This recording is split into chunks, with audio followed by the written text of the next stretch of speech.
नाम तो सुना होगा।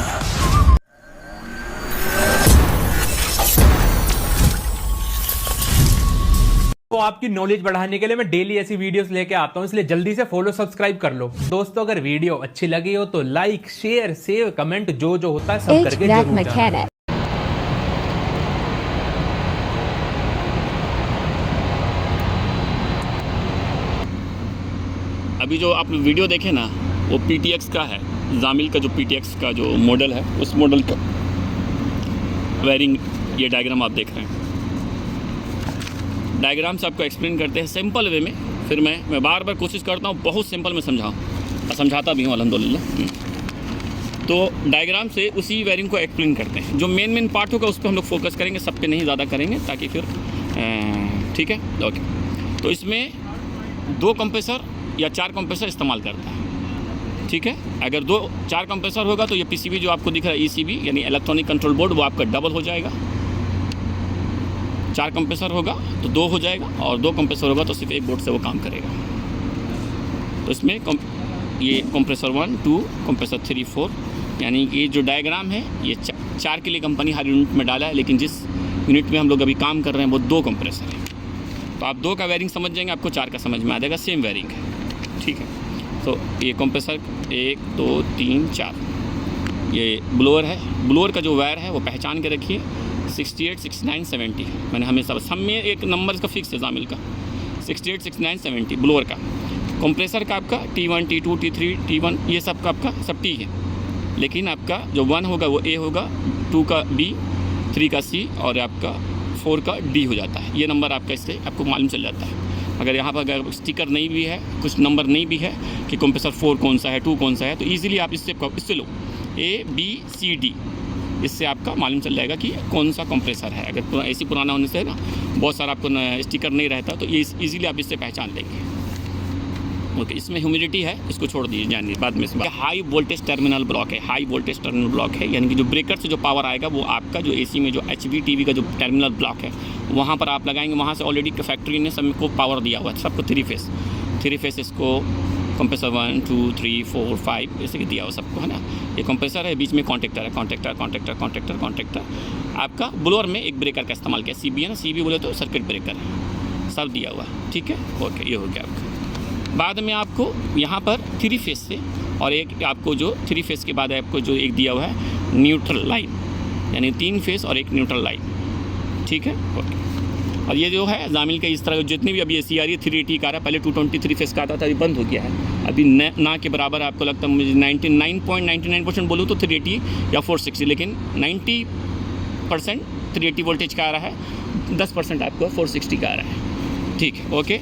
बाद में आपको एक अर्थिंग के लिए एक लक्स का इस्तेमाल किया गया है बॉडी पे। 3 फेस लेके एक सेफ्टी डिवाइस आप इसको बोल सकते हैं, जिसका नाम है UVM, और भी बहुत सारे नाम है, लेकिन मैं फेमस नाम यूज़ कर रहा हूँ, UVM अंडर वोल्टेज मॉनिटरिंग। ये फेस को मॉनिटर करता है, किसी वजह से फेस अगर ज़्यादा पावर वोल्टेज कम ज़्यादा हो गया, फेस मिस हो गया या फेस सीक्वेंस चेंज हो गया, तो वो आपको ये सब कुछ अगर नॉर्मल रहेगा तो ये दोनों में कंटिन्यूटी बताना चाहिए।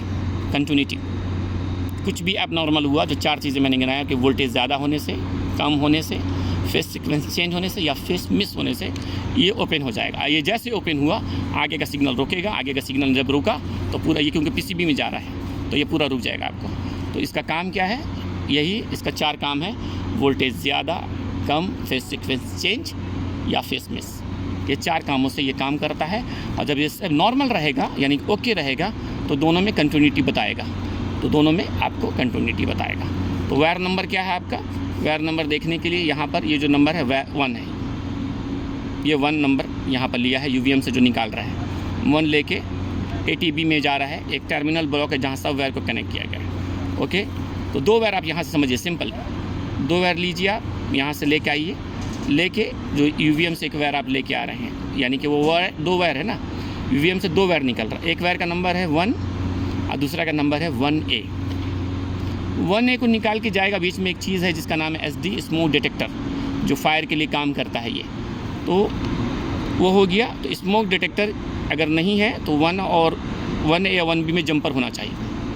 अगर वो है तो ये जंपर निकाल के दोनों यहाँ पर एक स्मोक डिटेक्टर को 2 वायर, एक 1A में और एक 1B में लगा दीजिए। तो इससे क्या पता चल रहा है, कंटिन्यूटी होना चाहिए। कंटिन्यूटी नहीं हुआ तो रुक जाएगा, कंटिन्यूटी नहीं हुआ तो रुक जाएगा। इसीलिए स्मोक डिटेक्टर का वायर यहाँ आना चाहिए। क्यों? स्मोक डिटेक्टर हमेशा कंटिन्यूटी बताता है जब नॉर्मल रहता है। तो इफ़ इनकेस किसी वजह से वो एबनॉर्मल हुआ या आग लग गया, फायर हो गया, तो वो एबनॉर्मल होना चाहिए कि वो ओपन हो जाएगा। जो NC है वो NO हो जाएगा। जब NO हुआ तो ये ओपन हुआ, जैसे ओपन हुआ आगे का आपका पावर रुका तो वो आपका स्टॉप हो जाएगा। ठीक है, यहाँ से फिर वो आपको 1A से 1B में जाइए, 1B में से आपका फ्यूज़ में जा रहा है और फ्यूज़ से फिर ये आपको पावर में जा रहा है L1 में, यानी कि उसको एक फेस चाहिए। ठीक है ना, एक फेस चाहिए। क्या समझिए, गौर कीजिए। फिर अब यहाँ गौर कीजिए, तो यानी ये पूरा फेस यहाँ से आया, पूरा फेस आया, यहाँ से आके घूम के अब आ रहा है। ये क्लोज है ना, जब क्लोज रहेगा तो ये फेस लिया, फेस आपको फेस से फ्यूज़ से 1B से स्मोक डिटेक्टर, यहाँ से लेके ये, यानी पूरा एक लाइन है, ये फेस लाइन है। फेस से आया, ये भी पूरा फेस है ये। अब आपका ये कंट्रोल में जा रहा है। तो अब इफ़ इनकेस अगर ये ओपन हुआ तो ये आपको आगे वोल्टेज नहीं देगा, तो जिससे आपका यूनिट रुक जाएगा। ठीक है, अब आपको यहाँ तक आप आ गए, यहाँ हम लोग आ गए, यहाँ पर आ गए। यहाँ पर एक इस्तेमाल किया है, क्या इस्तेमाल है ये 230 इस्तेमाल किया। 230 मीन्स ये आपका ट्रांसफार्मर, इससे पता चल रहा है। तो एक न्यूट्रल लाइन लिया, यानी NTB, न्यूट्रल टर्मिनल ब्लॉक है ना, NTB न्यूट्रल लाइन। तो ट्रांसफार्मर को 220 चाहिए, एक न्यूट्रल लाइन लेकर ट्रांसफार्मर में दिया, और आपका ये जो इस सिंबल पहचान को लिखा हुआ ट्रांसफार्मर लिखा हुआ TRANS1, ट्रांसफार्मर 1। ओके, तो एक न्यूट्रल आप दिया और दूसरा आपको ये फेस यहाँ पर आ गया। ये फेस लेके अब हमारा सिस्टम में जो जा रहा है, जो वोल्टेज जो जा रहा है, क्या जाएगा अब हमारा पास, अब जो जा रहा है वो 24, यानी आउटपुट। तो आउटपुट निकल के यहाँ से ट्रांसफार्मर से 2 वायर निकलेगा। जाहिर है कि जब 2 इन हो रहा है तो 2 आउट होगा ना। ये प्राइमरी और सेकेंडरी निकल रहा है। अब सेकेंडरी जब निकल रहा है तो यहाँ पर जो देखिए PCB, जो ECB 1 बोर्ड की बात कर रहे हैं, ट्रांसफार्मर का पहला वायर 15 में जाएगा, 15 नंबर वायर रखा है उसने, वो निकल के जाएगा GO पे, और दूसरा वायर 17 है, यानी ट्रांसफार्मर का दूसरा वायर, बीच में एक फ्यूज़ का इस्तेमाल किया।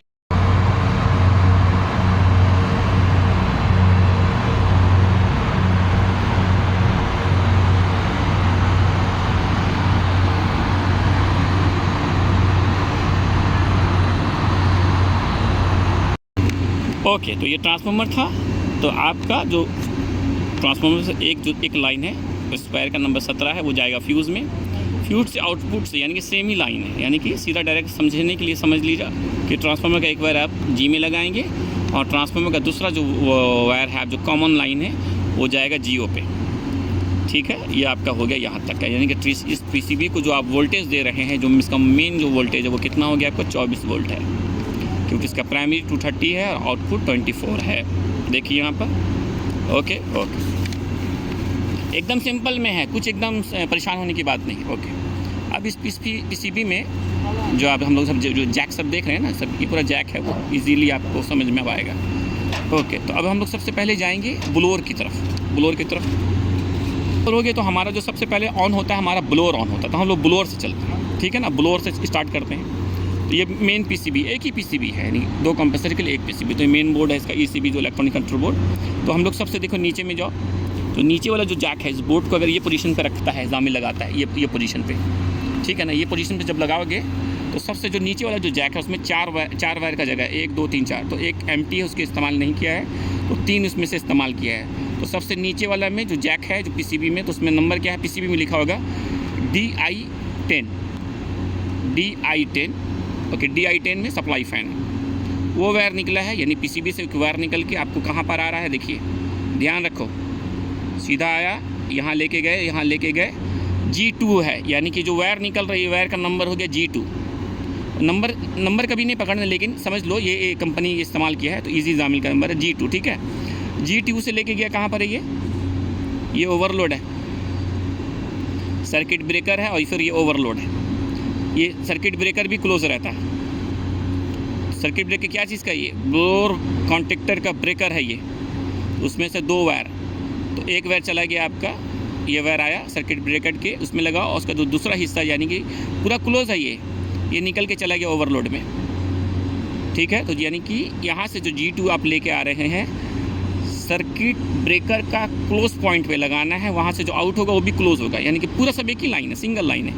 सिंगल लाइन को लेके जाओ ब्लोअर ओवरलोड पे, यानी कि ब्लोअर कॉन्टेक्टर का ओवरलोड में, वो भी क्लोज पॉइंट पे। ओके, वो NC रहेगा।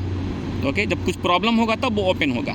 नॉर्मली वो नॉर्मल क्लोज रहेगा, कभी वो ओपन नहीं वो होगा तब जब प्रॉब्लम होगा तब। तो पूरा सिंगल लाइन ही हम लोग का आ रहा है। यहाँ से भी लेके आप यहाँ पर ला के थर्मोस्टेट में लगा दीजिए। LVT भी बोले तो थर्मोस्टेट का वायर वहाँ लगता है, RCG है ना, यहाँ से। और फिर यहाँ से आप जो फील्ड वायरिंग है थर्मोस्टेट का वायर आप G से लेके, यानी कि पैकेज यूनिट का टर्मिनल से लेके थर्मोस्टेट में लगा सकते हैं। तो ये हो गया हमारा किसका हो गया, थर्मोस्टेट का, इसका सॉरी ब्लोअर का। ब्लोअर का हो गया। अब हम लोग हीटर का भी सेम है आप। तो हीटर का जो नंबर है DI8 और DI9। ओके, 2 वायर लोगे, 2 वायर लेके आप सीधा आप आइए। हीटर का कितना हो गया आपका है कि W1 और W2। ज़्यादा हीटर होगा तो बढ़ जाएगा। हम लोग 2 हीटर को मान के चल रहे हैं, 2 हीटर ही है इसमें। तो क्योंकि एक PCB से 2 को लेगा, ठीक है, 2 ही का लेगा, ज़्यादा नहीं है। फिर 4 है तो फिर दूसरा PCB में चल रहा है, कनेक्शन सेम होगा। तो आप सेम जगह से आपको निकालना होगा। तो हीटर 1 हीटर 2 को आप लेके आए W1 W2 पे, ठीक है। ओके, अच्छा यहाँ लिखा भी है देखो, W3 W4 क्या है, ECB2। अगर ज़्यादा है तो आपको PC यानी सेम ये आपका बोर्ड, दूसरा बोर्ड का इस्तेमाल करना है, क्योंकि एक बोर्ड से 2 सिस्टम के लिए, ठीक है। तो हीटर 1 इसके लिए W1 और W2 में इस्तेमाल कीजिए, आपका ये हो गया। हीटर हम लोग समझ गए हैं। ओके, ये हमारा है ना, इसको हटा दीजिए, छोड़ दीजिए, इतना बहुत ज़्यादा डीप में नहीं जाएंगे हम लोग, क्योंकि ये सब सेंसर वगैरह है। या ये नहीं भी रहेगा तब भी आपका सिस्टम चलेगा, हम लोग बात करेंगे बाद में। अभी जो सिंपल हमारा सिस्टम ऑन होना चाहिए, एक नॉर्मल टेक्नीशियन भी आसानी से उसको ऑन कर ले, उस पर बात करते हैं, ठीक है ना। ऑप्शन तो बहुत सारा है, लेकिन जो हमको ईजी हो, जो हम सिर्फ जो मेन है ट्रबल शूट करना, प्रॉब्लम पकड़ना और हमको इसी स्टार्ट करना, ये हो गया आपका। ओके, अब हमारा जो मेन काम है, किसका काम है, कंप्रेसर 1 कंप्रेसर 2। तो यहाँ पर आप जो ये जाएंगे, ये नंबर को याद रखो, ये आपका DI6 DI7 2 wire, DI6 DI7 2 wire को लेके DI6 आपको जो लगेगा Y1 में और DI7 आपका Y2 में लग जाएगा सीधा, नहीं उठा के यहाँ पर Y1 Y2, ठीक है। DI6 को डायरेक्ट ला के जो थर्मोस्टेट का जो टर्मिनल है RCG, वहाँ पर आपको लाना है, यानी कि आपको Y1 में यहाँ से आएगा Y1 और DI7 Y2 हो गया। ओके, ये आपका लग गया। बाद में जो लोग कंफ्यूज हो रहे हैं, मेन जो कंफ्यूज हो रहे हैं वो इस पे होते हैं, किस पे कंफ्यूज होते हैं, LP-HP पे। ये भी सिंपल है, एकदम सिंपल है मेरे हिसाब से। ओके, सिंपल है। यहाँ से सबसे पहले यहाँ से एक वायर लेके आ रहा है वो, ठीक है, यहाँ से एक वायर लेके आ रहा है। ये वायर आप समझिए क्या वायर है, ये कॉमन है, ये 24 वोल्ट का कॉमन है, ये कॉमन है। और ये दूसरा उसका हिस्सा, यानी कि ये और ये दोनों आप जो वायर है आपका, इसको ध्यान रखिए, ठीक है। तो यहाँ से एक वायर लिया, वो लेके आया, ठीक है, लेके आया आपका HP स्विच पे, HP पे लगा, HP से फिर आपका वो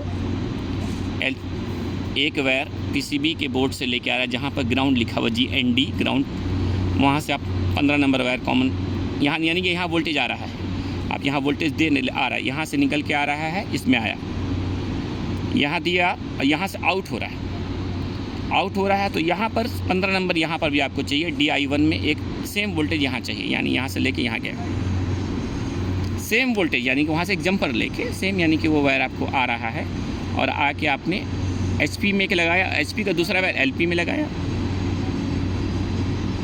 LP का दूसरा वायर आप आगे बढ़ा रहे हैं। ओके, यहाँ पर अब आप देखिए, हाई प्रेशर स्विच 1 यहाँ से 27 नंबर लेके गए, यहाँ पर 26 और 25 ये क्या है, ऑयल प्रेशर स्विच, ये इस्तेमाल नहीं करता है कि स्क्रॉल कंप्रेसर में जामिल इस्तेमाल नहीं, लेकिन अगर चाहे कोई कंपनी अगर यूज़ कर रहा है जामिल, ऑप्शन में मौजूद है।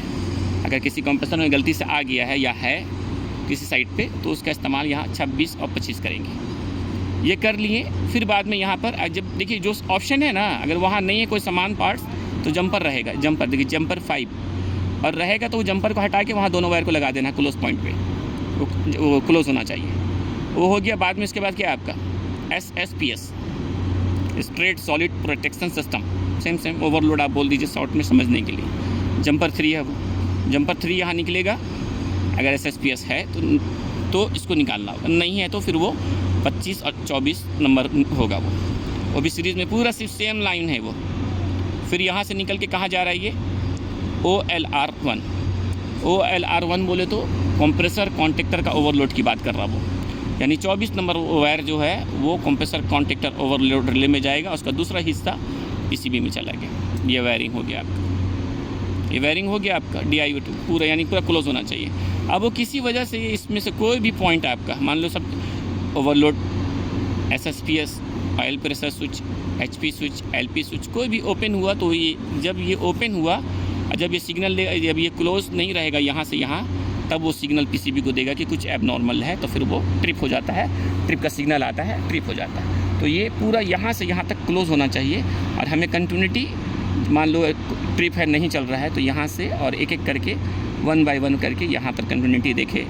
इसमें बता रहा हो तो यहाँ तक ठीक है, यहाँ से आगे यहाँ कंटिन्यूटी देखे 26 में, इसमें कंटिन्यूटी बता रहा तो ओके है, फिर यहाँ देखे, एक एक करके चेक करना चाहिए। हम लोग सिर्फ अभी वायरिंग के ऊपर बात करते हैं। ये हो गया, तो सेम वायरिंग ये देखो, ये A है, ये B है, यानी सिस्टम 2 का है। तो एक का सिस्टम का वायरिंग सीख गए या आप सीख जाएंगे, तो एक को खाली समझना है। ओके, ये हो गया आपका, तो वो HP का था। ओके ना, तो सेम वायरिंग आपको करना है।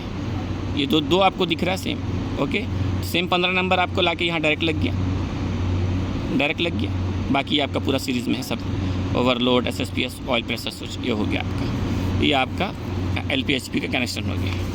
अब आपको यहाँ इस तरफ से समझना है, इस तरफ से क्या है, इसके ऊपर कुछ खास तो है नहीं इस पर इतना। ओके, अब है ब्लोअर मोटर कॉन्टेक्टर। अब हाँ, ये नंबर को फिर पहचानो, ये नंबर यानी कि N09 का जो जैक नंबर है PCB में, वहाँ से एक वायर लेके जाइए, एक TDS का है, यहाँ से एक वायर लेके गए, यानी ब्लोअर मोटर कॉन्टेक्टर का वायर डायरेक्ट आप N09 में लगा दो, ठीक है। ओके, मैं शॉर्ट में समझा रहा हूँ कि एकदम सिंपल, ताकि बस ऑन हो जाए वो, और वो ऑन हो जाएगा कंफर्म। ये ब्लोअर मोटर कॉन्टेक्टर है, ये जो सिंबल है ना, ये ब्लोअर मोटर कॉन्टेक्टर का कोयल का सिंबल है, यानी इस कोयल को 24 वोल्ट चाहिए, सॉरी 220 चाहिए, गलती सॉरी 220 चाहिए, ठीक है। तो ये जो आ रहा है, यानी कॉन्टेक्टर का 2 हिस्सा ना, एक तरफ नंबर 2 वायर लगेगा, यानी न्यूट्रल वायर, दूसरा फेस, यानी यहाँ से जो आउटपुट होगा कौन सा होगा, फेस होगा। तो हाँ, जब यहाँ से आउटपुट होगा फेस होगा। आप इस तरफ आप वायर लगा दिए न्यूट्रल, और यहाँ से N09 से जो वायर निकलेगा 14 नंबर, वो ब्लोअर मोटर कॉन्टेक्टर कॉल का इस तरफ लगेगा। तो ये हो गया N, ये फेस मिला तो 220 आएगा, तो ये एनर्जाइज हो जाएगा। ओके, बाद में पम्प डाउन सोलेनोइड के लिए है, 1 का समझिए, सिर्फ एक स्टेज का समझिए, बाकी सब पम्प डाउन सोलेनोइड वाल्व। इसका आपका 4 वायर पम्प डाउन का वायर कहाँ लगेगा, एक न्यूट्रल लग गया, दूसरा N02 में लग गया, N02 जैक PCB का जैक नंबर N02। सोलेनोइड की बात करें, सोलेनोइड 2 का N06, दूसरा वायर न्यूट्रल में। ये हो गया 2 सोलेनोइड का। कंप्रेसर 1 का कॉन्टेक्टर जो है वो न्यूट्रल चाहिए, न्यूट्रल सबको चाहिए क्योंकि 220 का है, और दूसरा कोयल का जो दूसरा हिस्सा है वो आपका लग गया N01 में, N01। कंप्रेसर 2 N05,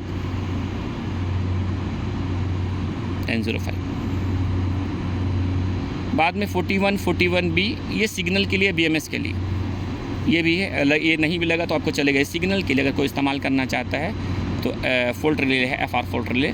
तो ये आपका यानी कि N03 से आपको वो सिग्नल लेगा, जब अगर ट्रिप किया तो वो सिग्नल लेगा, तब वो सिग्नल लेगा। 41 है तो वो N03 से, और आपका सिस्टम स्टेज 2 का आपका N07 से, ये है। ओके, एक और आप इसके समझने के लिए आपका जो यूज़र इंटरफेस जो कैरल कंट्रोल का आप जो दिखाए थे आपको, उसका केबल यहाँ लगेगा, सीरीज़ केबल बना हुआ, जो नेट का जो केबल आता है जैक, वो यहाँ पर फिट हो जाएगा, ठीक है। बाद में अगर 4 कंप्रेसर है तो 2 बोर्ड हो गया, 2 बोर्ड हो गया तो ये दोनों जो इंटरकनेक्टिंग है वो आपका 3 वायर यहाँ से लेके दूसरे बोर्ड में कनेक्ट करना है, उसको इंटरकनेक्टिंग बोलते हैं। ECB1 मेंशन है, कुछ भी करने की ज़रूरत नहीं है, खाली बस पढ़ें, थोड़ा ध्यान देंगे आपको समझ में आने लगेगा। ECB1 से लेके ECB2 पे लगाना है। Number wire number 99 ABC 3 wire है, तो आपका यहाँ पर RX जो पूरा नंबर दिया हुआ है, तो यह 99A का सेम नंबर पे सेम जो जैक लगा देना है, बस इतना सा सिंपल में कनेक्शन है। ओके,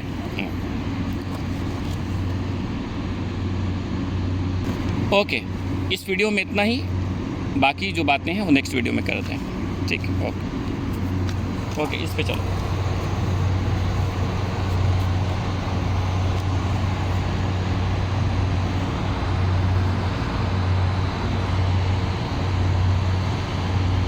एक बात और कि बहुत सारे कमेंट्स आ रहे हैं, बहुत सारे लोग कह रहे हैं कि इस टॉपिक पे वीडियो बनाएं, तो मैं बहुत खुश हूँ अल्हम्दुलिल्लाह। लेकिन सब टॉपिक पे एक साथ वीडियो नहीं बना सकते हैं, बहुत मुश्किल है मेरे लिए, तो इसीलिए थोड़ा सा आपको वेट करना होगा। तो मैं पूरी कोशिश कर रहा हूँ, फिर भी मैं डेली कम से कम एक वीडियो ज़रूर अपलोड करता हूँ। बड़ा वीडियो, शॉर्ट वीडियो भी होता है, लेकिन बड़ा वीडियो जिसमें थोड़ा ज़्यादा मैसेज हो। शॉर्ट वीडियो में थोड़ा छोटा मैसेज होता है। तो हर एक टॉपिक पे वीडियो बनाएंगे, हर टॉपिक से, विंडो से लेके चिलर्स तक।